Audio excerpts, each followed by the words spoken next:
लोगोफोर बे समाव नोंथांमोननो माखासे गोनां बाथ्राफोर जथायनानै लाबोदों दा बाहाय गोनां एसएसएलसि एग्जामनि सायाव आरो एसए फाइनाल एग्जामनि सायाव आरो लकडाउन आरो बेजों लोगोसे दिनैहाय मा माखासे गोदान खान्थिफोर सोलायदों बिनि गेजेराव आरो बेनिफ्राय माखासे राजखान्थिनि खौरां नोंथांमोननि सिगाङाव बाहाय शेयार खालामनो नागिरदों। बाहाय फैदो फार्स्टआव नुनो मोननाय जागोन जे मेट्रिक आनजाद देग्लायनि 2021 मायथाइनि बेयो जिहेतु पस्टपन जाबाय आरो बेखौ थिखानाय गैयै समसिम अदेबानि माखासे समसिमनि थाखाय बेखौ बन्द खालामथ'नाय जाबाय बा पस्टपन खालामनाय जाबाय बेखौ फोसावनानै होबाय। बेनिफ्राय दंबावो आरोबाव हायार सेकेन्डारि फाइनाल एग्जाम बिनि थाखायबो बेयावबो एसएकआ आनजादखौ माखासे समसिमनि थाखाय फावसायथ'नाय जाबाय जेखौ बिथांमोनहा माब्ला जाहैगोन बेखौ खिथाथ'नाय जायाखै। दा उनावहाय थासारिखौ नायनानै बेखौ फोसावनो लानाय जादों।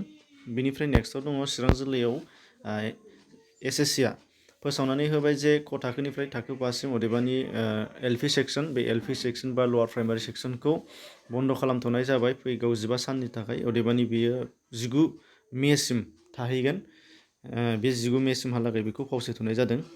बेनिफ्राय दङ आसामाव लकडाउन जागोन ना जाया बे मोनसे गेदेर कुइसन दा बे बयनिबो सायाव दङ। दा बिनि सायाव फिननाय होनानै डक्टर हिमन्त बिश्व शर्माया खौरांगिरिफोरनि सिगाङाव बुंथिदों जे आसामाव दासिम लकडाउन होनायनि थाखाय सिटुवेसन गैथ'वा होनदों।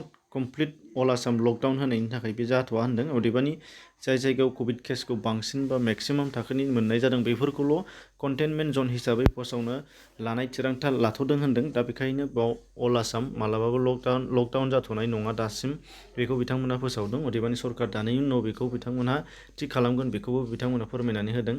फारसेथिं सानफ्रोमबोनि सोलिबाय थानाय कारफिउखौ दिनै सोलायनानै होबाय। बेयाव बेलासिनि 6 रिंगानिफ्रायनो सोलिसिगोन कारफिउआ सिगाङाव 8 रिंगानिफ्रायमोन आरो बियो फुंनि 5 रिंगासिम जागोन आरो बिनिफ्राय मोनसे दाजाबदेरनाय बाहाय दङ जे बेलासिनि 2 बाजिनिफ्रायनो गासैबो दखान गला हाथाय बाजार गासैबो बन्द थानांगोन होनदों।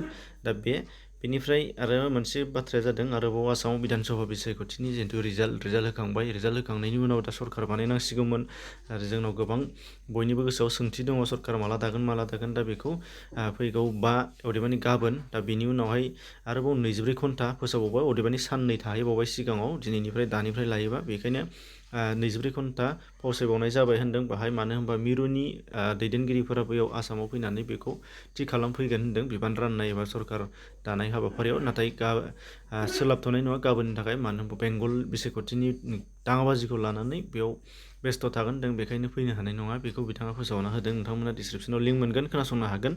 बेनिफ्राय गेदेरथार बाथ्राया नैबे मोनसे जोबनायाव नोंथांमोना नुनो मोननाय जादों बयनिसिमबो गेदेरसिन खोथा जे बाहाय बड'लेण्ड रादाब बेनिफ्राय फोसावनानै होदों नोंथांमोनहाबो नुबाय जानो हागौ।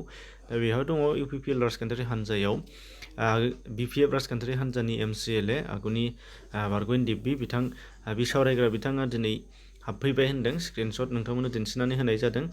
दा बेयो मोनसे गेदेरथार खौरां जानानै दङ मानो होनबा गागि दैदेनगिरि बिथांनि सायाव सरसा सोलिगोन। दा जिखि जाया मानो जायहा जेराव गोसो बेवहाय बारस्लायनो हायो दा बेखौ लानानै जोंनि रायजो राजाफ्रा जेखि सोंथि खालामा मानो बियो खान्थि जाखागोन। दा जेखि जाया बेखिनिखौनो नोंथांमोननि सिगाङाव शेयार खालामदों। एसेनोसै गोजोन्थों।